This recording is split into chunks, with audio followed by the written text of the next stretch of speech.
introduction. My name is Michele Petocchi, and I am the forum lead for university relations. And I'm pretty proud of introducing actually 3 friends today. 2 are juridical friends. The first friend is the University of Oxford, with which the forum has a great and progressing relationship among the top universities we work with. The second juridical person is the School of 21st Century at the University of Oxford, which is it's a school at the forefront of the systemic and topic-specific analysis of risks and challenges that the future holds for us. And actually, the physical friend I'm really happy to introduce to you today is Dr. Ian Goldin, who is the director of the 21st Century School at Oxford University. Ian came to Davos. I was looking at the database first time in 1997 at the Winter Davos, and he's been one of the most engaged, active, and proactive collaborators and leaders on the forum platform. So I leave it to you to tell us what the forum holds. Thank you. Thank you, Michele. Let's get... So one thing we know about the future is that it is very uncertain. The best minds with the greatest institutions get their thinking about the future wrong. This is in technology, where the leaders of great institutions are celebrated to get it wrong. It is in the areas of politics, where MI5, MI6, the great intelligence agencies and leaders of the world habitually get things wrong, as they famously did only 3 years before Mandela was released. And of course, more recently, we've seen this political failure of future thinking in the US, where Obama, a year before he became elected, was unimaginable as a leader. And we certainly see this in finance, where we have the most comprehensive system of thinking about the future. We have institutions like the IMF, like the Financial Stability Forum, which were established with the task of understanding and managing global risks. And yet the 20,000 economists employed with that job in mind weren't able to see this coming. So I want to begin my talk about the future by emphasizing how uncertain it is and how important it is not to predict, but to think systemically, to think of structural change, to think of the big things that are happening, but don't try and predict, because only by luck will you be right. Now, the most fundamental force that's driving this, and which is informing the reason why it's getting more and more difficult to predict, is globalization. Globalization is a wonderful thing. It has brought immense benefits, but we need to appreciate the pace at which it is changing. Note that this is a logarithmic scale of growth of income as population have grown. And so we've had this remarkable experience in the last 40 years, which was only an experience of about 1,000 years ago, when income has exceeded population growth. And remarkably, this period of about 1,000 years ago was a period when societies came together, where Islamic and Christian and Judeo societies met, and when East met West, when China and Europe and India came together, and there was a spasm of innovation. But that was short-lived. And we've been through such an experience again since about 1980s. The fall of the Berlin Wall, the opening up of China have been a major part of this, but so too have policy changes around the world, including in the areas of macroeconomics and in many other areas. And you see this in the financial flows. This is 1990. This is financial flows to developing countries. About 1990, a structural change, great instability, but very different levels of flows. And associated with these flows are, of course, the flows of ideas that go with the internet, which go with innovation. And it's this innovation, this coming together of people with finance across the world that has led to an explosion of globalization and potential that comes from our creativity around the world. So it's a most exciting and wonderful period in the history of humanity. It's a period which, if you stand back and look at the Earth over a long view, must be the best period ever to be living. Life expectancy at birth of our generation has increased by over 20 years. It took from the Stone Age to our generation's birth to achieve that. The number of poor people living under $1 a day has gone down dramatically, despite the world's population increasing by about 2 billion over this time. And the number of illiterate people on Earth has gone down by about a half over this period.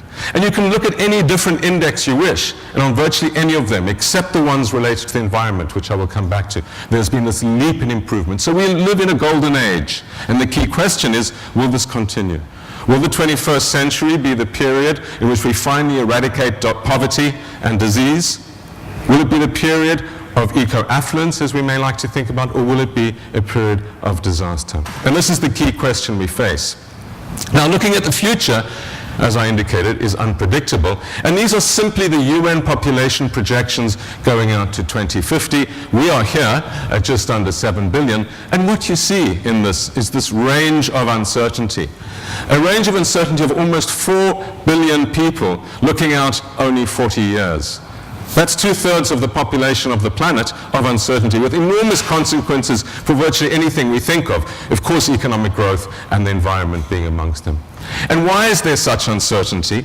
There's uncertainty because we don't understand some of the key drivers, particularly of fertility, but also of longevity. And this, if one breaks it down by region, one finds similar sorts of trends, with some regions growing down very. And I personally am rather, if you want to call it that, optimistic on this front. I think we'll be at the lower end of the projections for the reasons you'll see in a minute.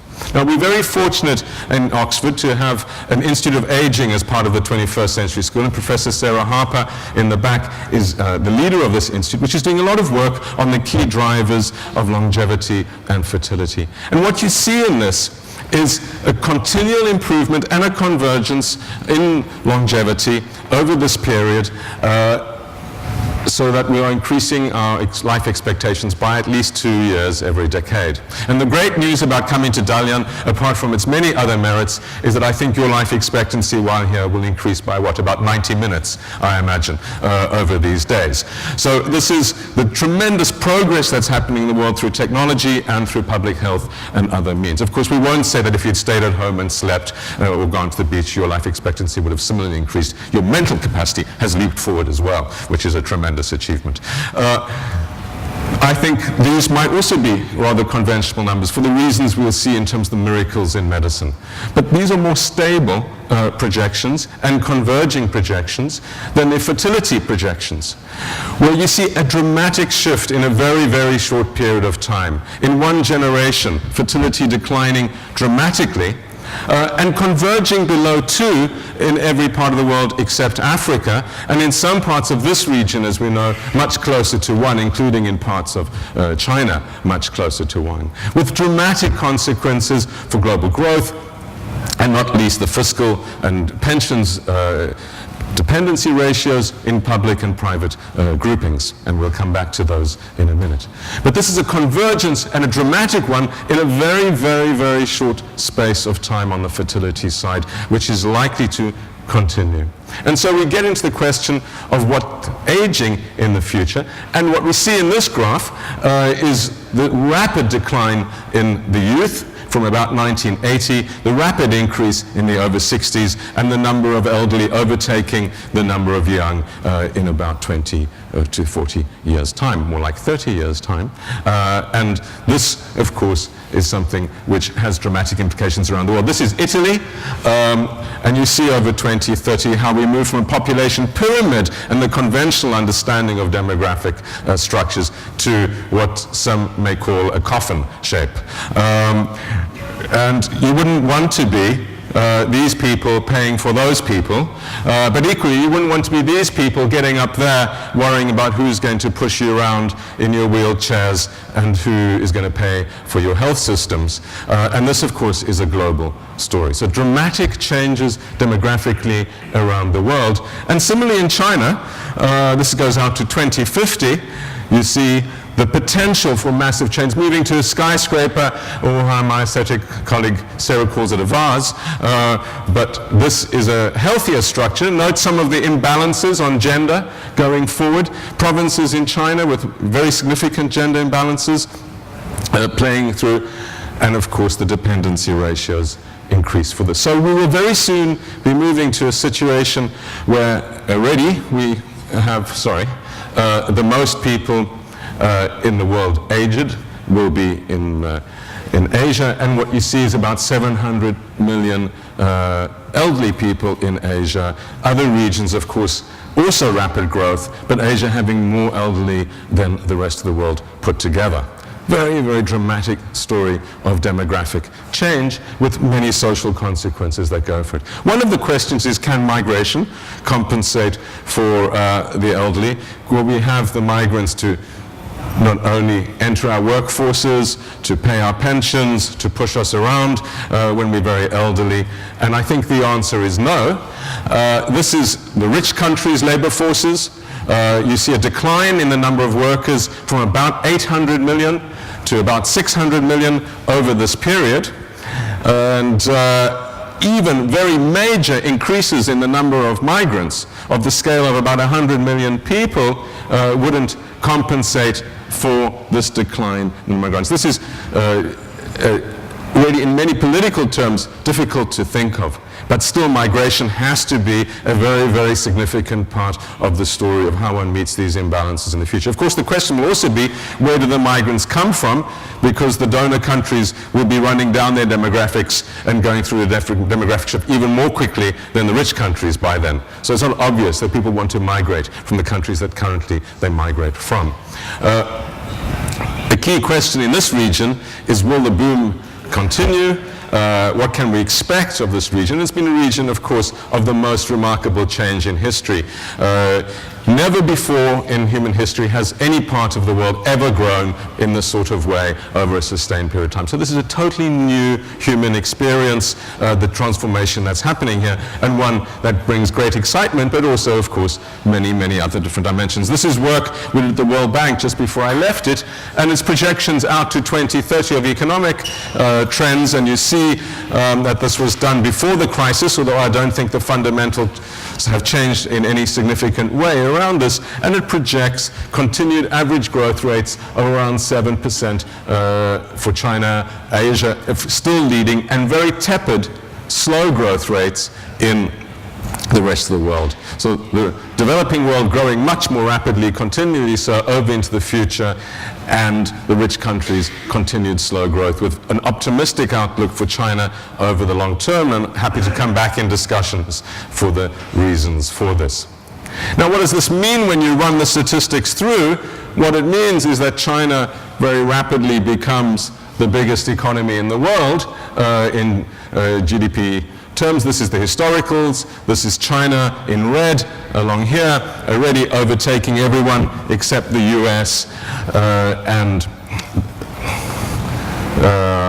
the European Union. But that quickly changes when you go to this. This is a continuation of the US line, and depending on the projections that you cast for China, it overtakes the US in somewhere between 2030 and 2050. And again on this, I think I'm an optimist for China, and I think it's likely to be closer to 2030. So it becomes the powerhouse with all sorts of implications that we can discuss in other areas. When you look at the implications for global shares of GDP, you see the rapid transformation. And this is share of global product, China moving from around 4% to well over a quarter of global product over this period, and the others commensurately declining because of that. Now, stepping away from economics to think of some of the technological revolutions that are going to drive the future, this is a period of the most remarkable growth, and some have said exponential growth, though I don't like that term, in technologies. And that has a huge upside potential. It's the reason why globalization has moved so rapidly. Containerization, fiber optics, air transport, and all the other tools. But it is also the reason why we are so fragile. And so I'd like to look at a number of these and just give a sense of what's driving in the future.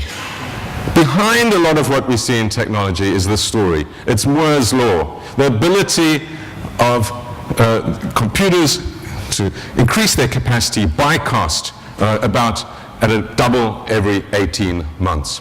And this has been a rather stable trend over a long period of time since Moore in the 60s figured it out, but he thought it would run out after 2 generations. The remarkable thing is that when you speak to the people working in this area, they don't see a limit to the ability of computing power by price to double about every 18 months, because as we begin to run out of our etching capacity on silicon, we move to quantum and other computing.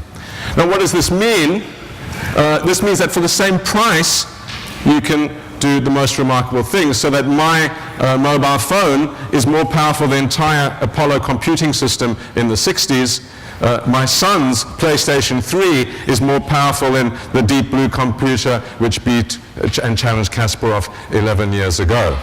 So that is what happens when you get this exponential growth and you run it through everything with the most amazing potential. So for $1,000 we're about at lizard power now, they say, and we should be at brain capacity in 20 to 40 years' time. That is the most speculative of the statements that I will make today, because I actually don't believe it either, because we don't understand the brain. But the capacity is doubling by price in this period. And this permeates everything and is the opportunity for everything that we do in technological change. One of the things it does, of course, is this most remarkable story on the internet and web. This is, again, a logarithmic scale here, billions of gigabytes, the amount of storage. That's what we can have in our brains, about 100 million, and then, 10 million, and then what is happening every year. And this is the most remarkable story. So every month now, we're able to reproduce the entire amount of information ever created by mankind in documentation, and this is moving to every day in a couple of years' time.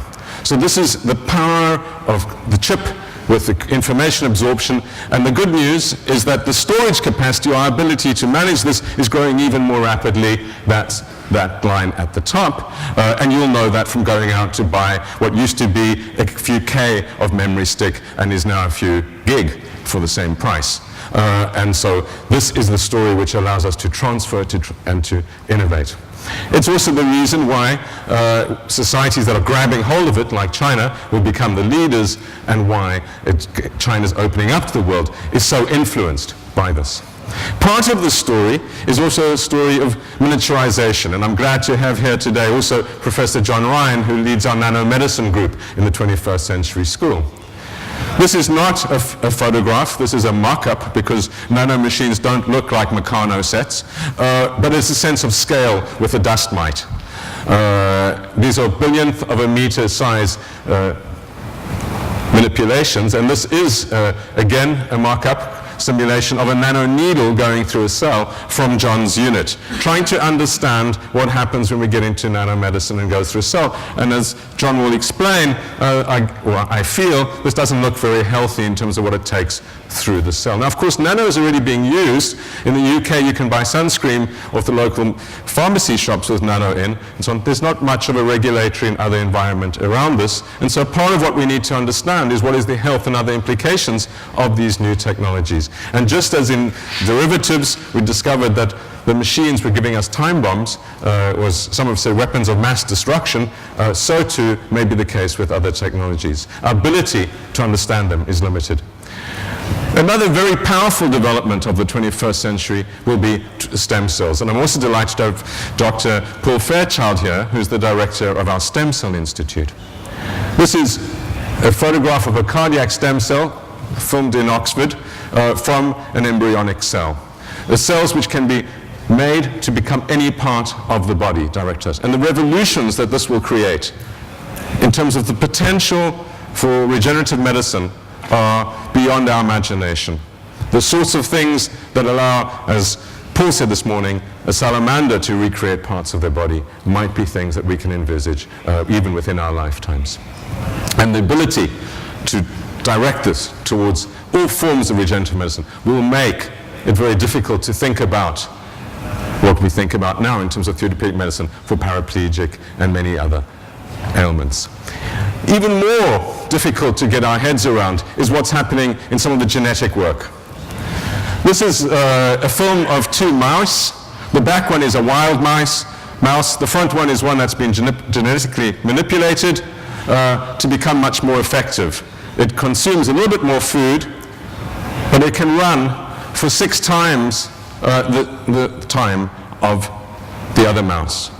And it can just keep running and keep running for 6 hours like this.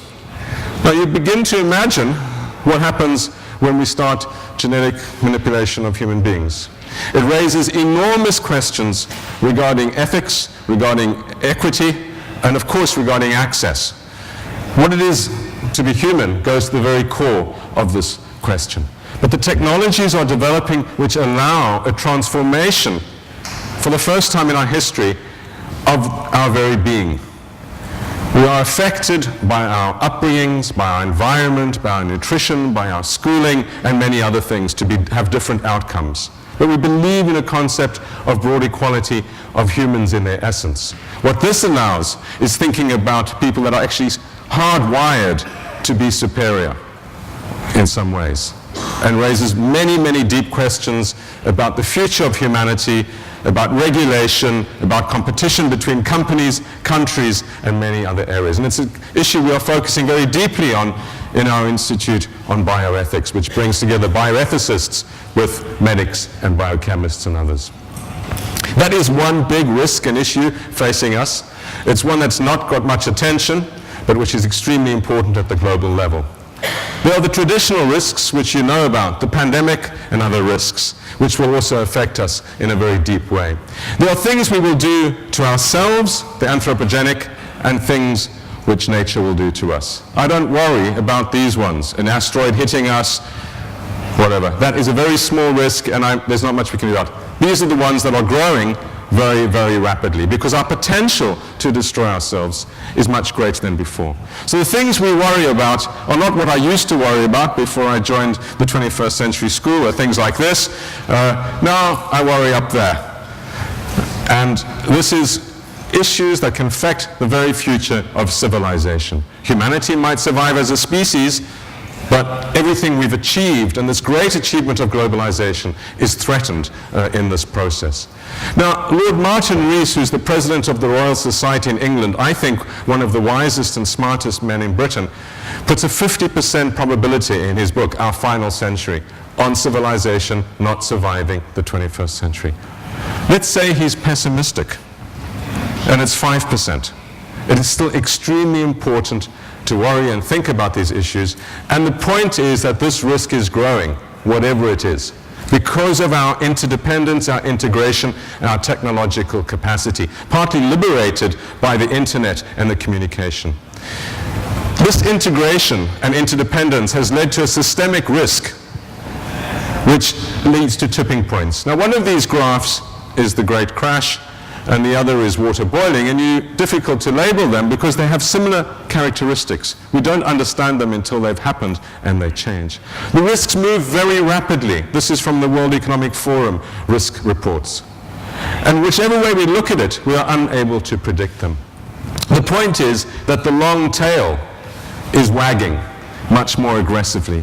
These very low probability, very high impact events are a cause of increasing concern. Because if there's one of them in one place, it shakes the whole system. And that's what we've seen in the financial crisis, which is the first systemic risk of the 21st century. It had the characteristics of being a result of very rapid globalization, very rapid technological change, and an evolution of ideas which leapfrog way ahead of institutions. And so the institutions that were set up only 10 years ago, the Financial Stability Forum and the IMF, which was set up in an earlier period to manage global risk, didn't even see this thing coming, let alone have an ability to deal with it. So how do we begin to think of these, and which are the principal ones? Climate change is obviously one that we've heard a lot about, and it's extremely important. I think it will, unfortunately, be a dramatic systemic shock for the system. It will be like a tsunami shock. It comes slowly, and then suddenly one sees its effect in a very broad way, a surprising effect, unpredictable. And the scientists know what the average numbers are, and these are the average IPCC projections of temperature change. But there's very little understanding of detail, of tipping points, and of the impact on any one society. Of course, the poor and the vulnerable, particularly in Africa, in Asia, are the ones that suffer most from these shocks. And they are the ones that stand the much to lose. China's in a difficult position here.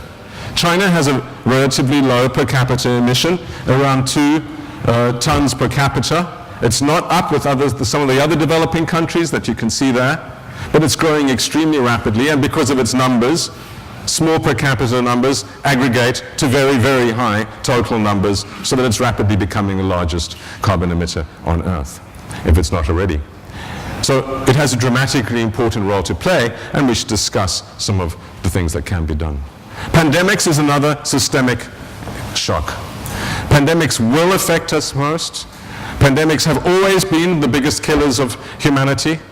For some reason, we are myopic.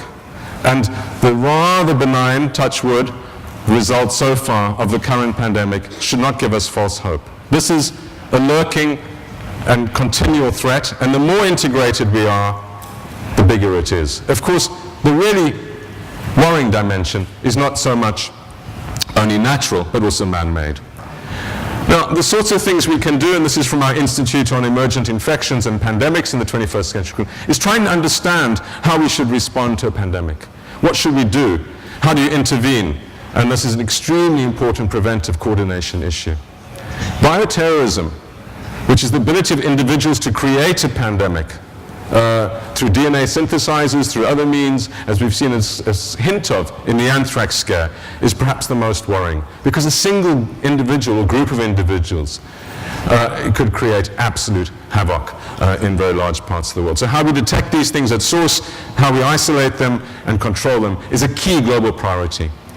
I mentioned the bioethical issues associated with bioengineering, with all the other dimensions of the medical miracles, stem cell research, cloning, concentration enhancement, chemicals. There's no part of our body that will be improved. And we will be able to enhance the mind as well. This is interesting data from looking at people that were near highways, suffering from lead in the air, and what happens when you increase the IQ, a very crude measure of ability, by a small percentage. And the effects in a whole range of areas, including GDP, social behavior, and so on. And what you see is that particularly at the lower end of the spectrum, small changes can lead to very dramatic social incomes. Now, this is very deeply difficult in terms of ethics and in equity and many other areas. But if we do have the ability to increase concentration, to increase intelligence, to increase IQ, if you want, should we use it? And if we don't use it in our companies or in our society, and a competitor does, what will we do?